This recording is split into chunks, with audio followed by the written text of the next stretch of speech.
നമസ്കാരം. പ്രവാസി മലയാളിയിലേക്ക് സ്വാഗതം.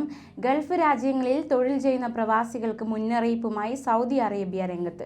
അതായത് പ്രത്യേകം പരാമർശിച്ചിട്ടുള്ള 3 പ്രൊഫഷനുകളിൽ ജോലി ചെയ്യുന്നവർക്ക് സൗദിയിലേക്കുള്ള ഓൺലൈൻ ടൂറിസ്റ്റ് വിസകൾ അനുവദിക്കില്ലെന്ന് ടൂറിസം മന്ത്രാലയം അറിയിക്കുകയുണ്ടായി.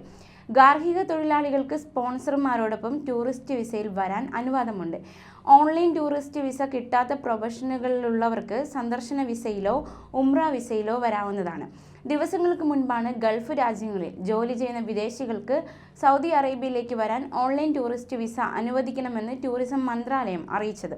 എന്നാൽ ഡ്രൈവർ, ലേബർ, നഴ്സ് എന്നീ 3 പ്രൊഫഷനുകളിൽ ജോലി ചെയ്യുന്നവർക്ക് ഓൺലൈൻ ടൂറിസ്റ്റ് വിസയിൽ വരുന്നതിന് വിലക്കുണ്ട്. എന്നാൽ മറ്റുള്ള എല്ലാ പ്രൊഫഷനുകളിലുള്ളവർക്കും ഓൺലൈനായി ടൂറിസ്റ്റ് വിസ നേടാം.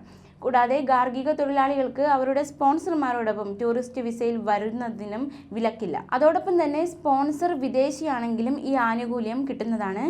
എന്നാൽ ഈ ടൂറിസ്റ്റ് വിസയിൽ വരാൻ വിലക്കുള്ള പ്രൊഫഷനുകളിലുള്ളവർക്ക് സന്ദർശന വിസയിലോ ഉംറ വിസയിലോ വരുന്നതിന് തടസ്സങ്ങളില്ല.